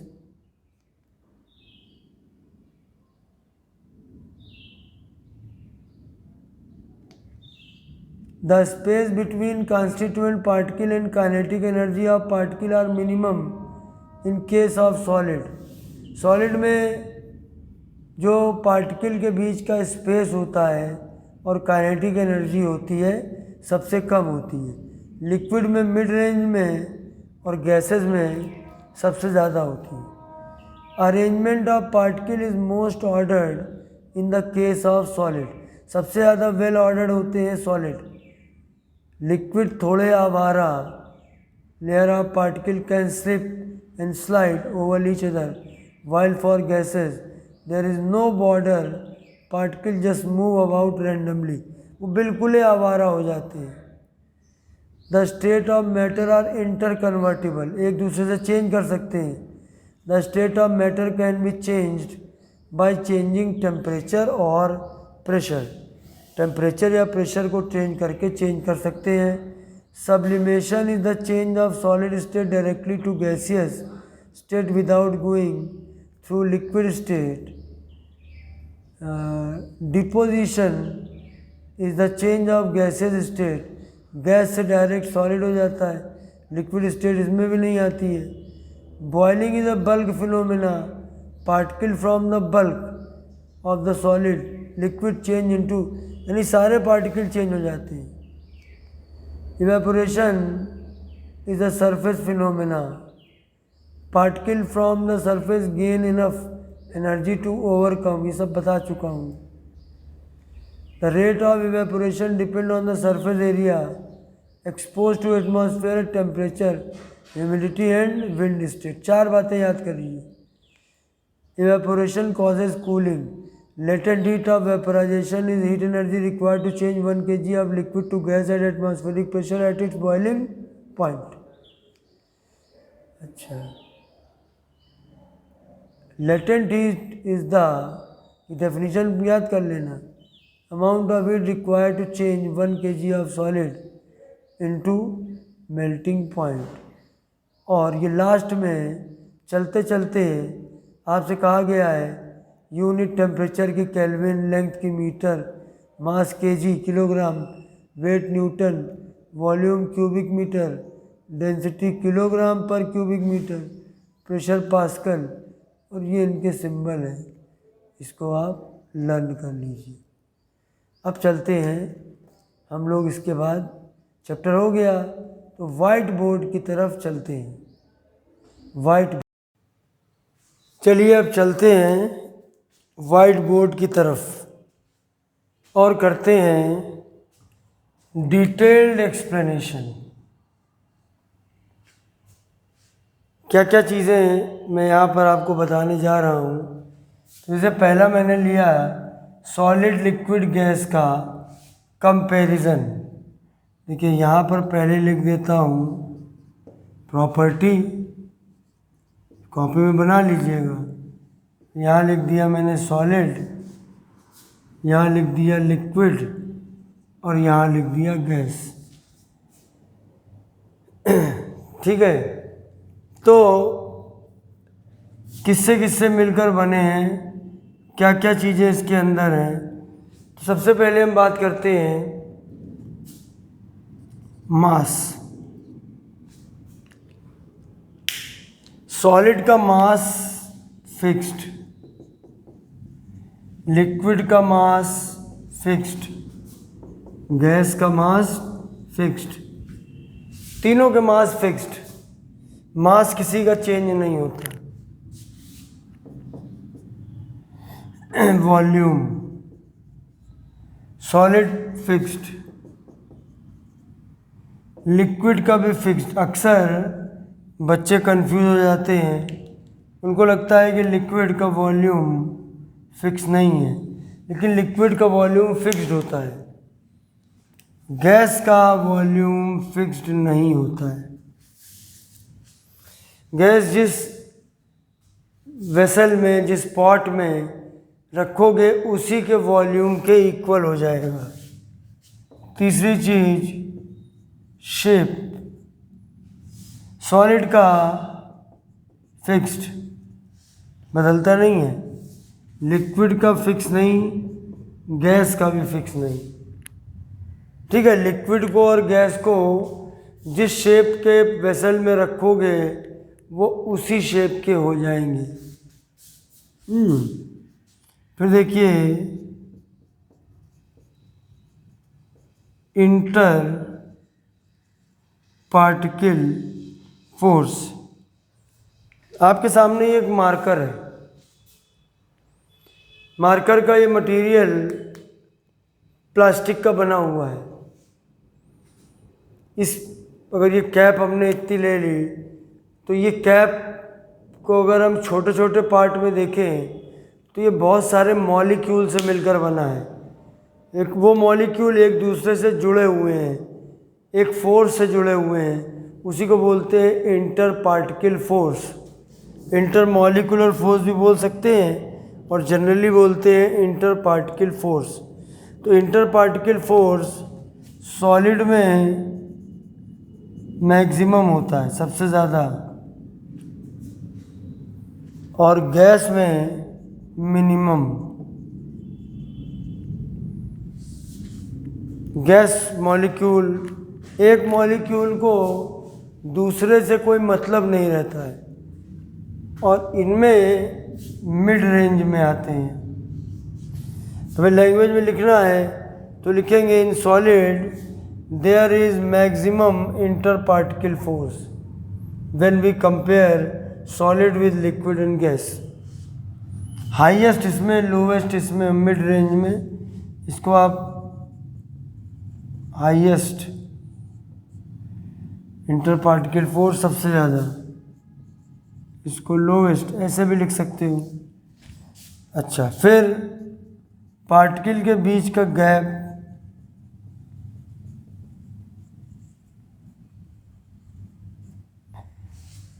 देखिए, जब आपका ये line to line वाला video complete होगा फिर उसके बाद मैं सारे क्वेश्चंस करवाऊंगा। क्वेश्चन तो ऑब्वियस है, मैं बोर्ड में करवाऊंगा।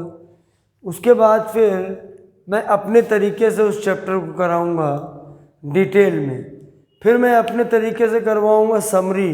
तो कुछ बच्चे ऐसे होते हैं ना, इतना पढ़ने में उनको मज़ा नहीं आती, उनको डिटेल में, उनको शॉर्ट में भी चाहिए। डिटेल्ड वर्जन भी मिलेगा, शॉर्ट वर्जन भी मिलेगा, दोनों मिलेंगे आपको।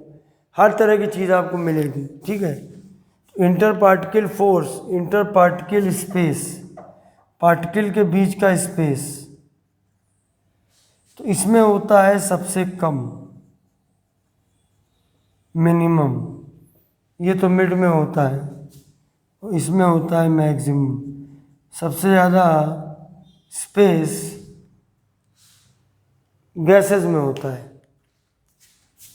तो देखिए, ये आपका हो गया ये प्रॉपर्टी 1 2 3 4 5। अभी और भी बताता हूँ।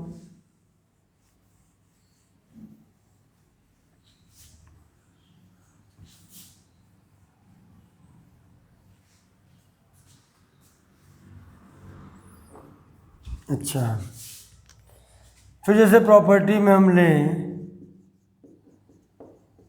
कंप्रेसिबिलिटी, इसमें नहीं होती है, लिक्विड में भी नहीं होती है, इसमें होती है। हाईली कंप्रेसिबल गैस होते हैं, ठीक है।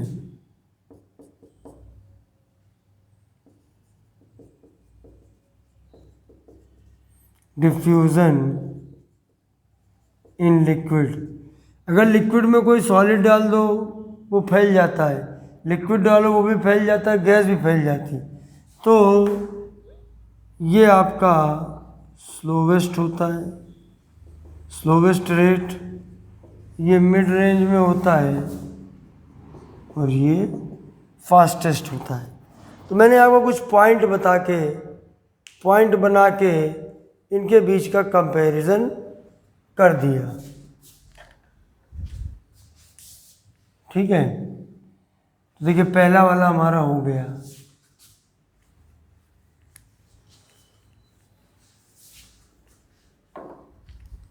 ये देखिए, पहला हो गया हमारा। अब नंबर 2 पे आते हैं, यूनिट ऑफ टेम्परेचर।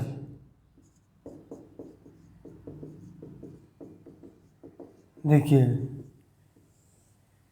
अब केमिस्ट्री में 3 यूनिट यूज होते हैं, केमिस्ट्री हो या फिजिक्स हो, 3 यूनिट यूज होते हैं। पहला है डिग्री सेल्सियस, दूसरा है डिग्री फ़ारेनहाइट,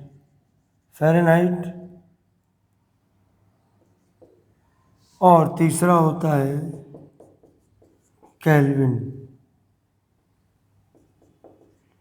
इसको लिखते हैं डिग्री सी, इसको लिखते हैं डिग्री एफ, इसको के लिखते हैं, और या फिर लिखते हैं डिग्री में भी एक तरीका है, इसको लिखते हैं डिग्री एब्सोल्यूट।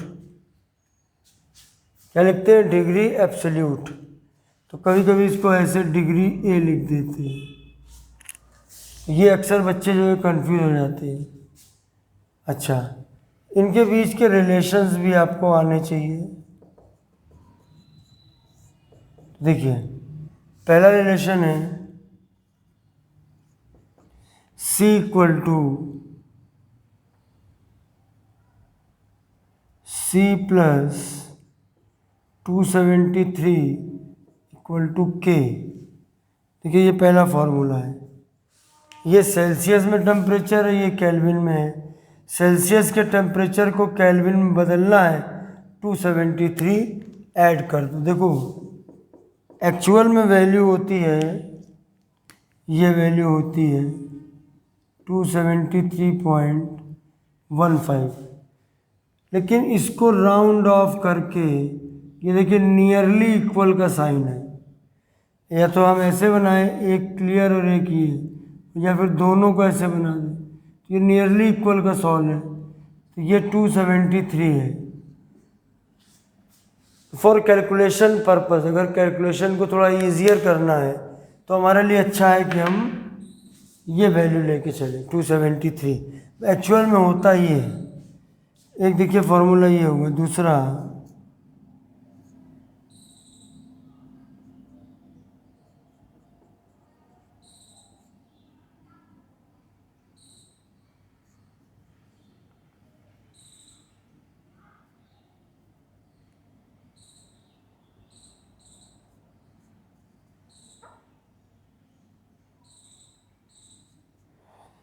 ये देखिए फॉर्मूला लिखिए, C इक्वल टू 5/9 ब्रैकेट में F-32। ये दूसरा रिलेशन है। यहाँ पर आप सेल्सियस में रखिए, यहाँ पर आप फ़ारेनहाइट में रखिए। देखिए, आपका जो क्लिनिकल थर्मोमीटर है, जो आपका बुखार वगैरह होता है, छोटा थर्मोमीटर, अभी अप्रैल मई में कितना बुखार हुआ था लोगों को। थर्मामीटर में आप देखते थे, टेम्परेचर देखते थे, मान लो दिया हुआ है 100 डिग्री F, जो क्लिनिकल थर्मोमीटर से आता है वो डिग्री फ़ारेनहाइट में आता है। उसको चाहे तो हम C में कन्वर्ट कर सकते हैं। देखो, F की जगह रख दिया 100, सॉल्व कर लो, डिग्री C में आंसर आ जाएगा।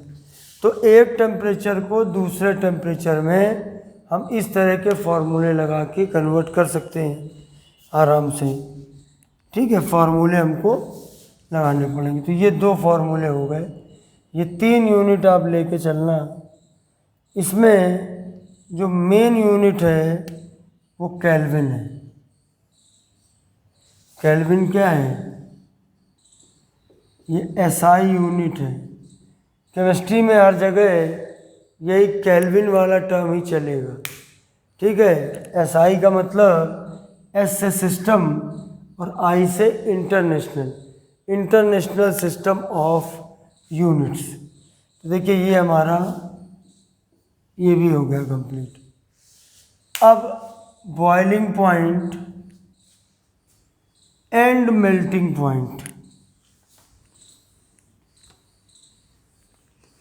बॉइलिंग पॉइंट, जितने टेम्परेचर पर कोई लिक्विड बॉयल होने लगे, जितने टेम्परेचर पर कोई सॉलिड मेल्ट होने लगे। तो अगर हम बात करें बॉइलिंग पॉइंट ऑफ वाटर, क्योंकि जिसका बॉइलिंग पॉइंट लोगे वो लिक्विड फॉर्म में होना चाहिए, तो उसकी वैल्यू होती है 100 डिग्री C। और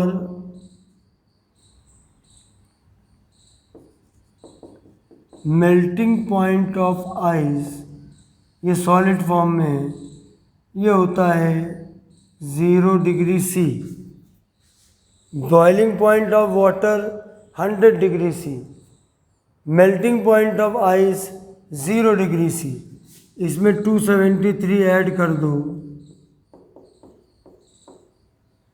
ये आ जाएगा 373 केल्विन। तो ये वैल्यू आ गई केल्विन में, और एग्जैक्ट वैल्यू 373.15। जो ऑब्जेक्टिव पेपर में ध्यान रखिएगा। और ये कितना हो जाएगा, डिग्री सी को केल्विन में कन्वर्ट करना है, 273 ऐड कर दीजिए, कितना हो जाएगा 273 केल्विन। तो ये बॉइलिंग पॉइंट, जिस टेम्परेचर पर कोई सॉलिड पिघल कर मेल्ट होके लिक्विड फॉर्म में कन्वर्ट हो जाए, melting point. And the temperature at which a liquid is completely converted into vapor form is called boiling point। ठीक है, तो ये हमारा बॉइलिंग पॉइंट और मेल्टिंग पॉइंट भी हो गया। अगला ये पॉइंट जानना ज़रूरी है जब आप प्लाज्मा स्टेट जानते हो। प्लाज्मा के और ऊपर जाओगे तो बोस आइंस्टाइन कंडेंसेट है। तो फिलहाल ये आयनाइज्ड गैस का मतलब समझना है।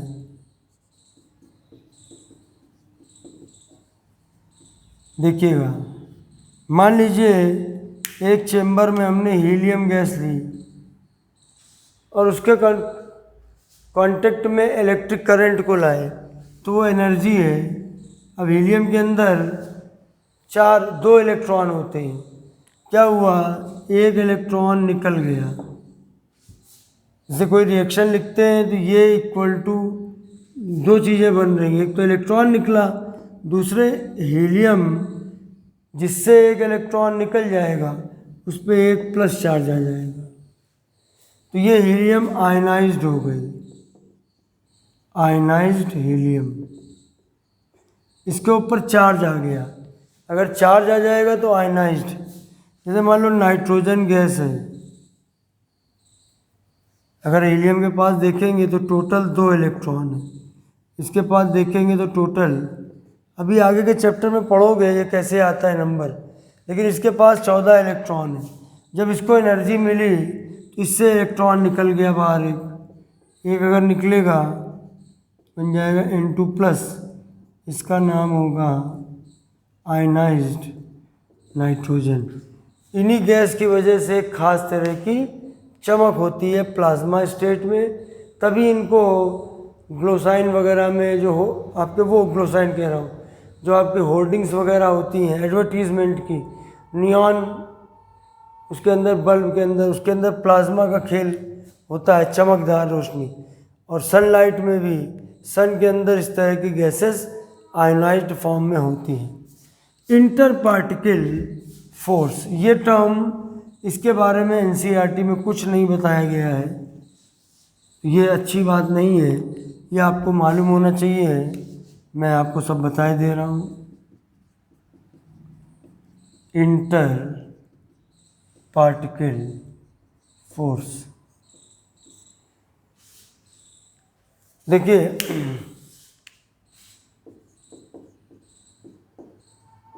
एनी सब्सटेंस, चाहे सॉलिड हो, लिक्विड हो या गैस हो, is made up of atoms, ions और मॉलिक्यूल्स। एटम्स को हटा दे रहा हूँ, ये कन्फ्यूज़न होता है। मेड अप ऑफ आयंस और मॉलिक्यूल्स।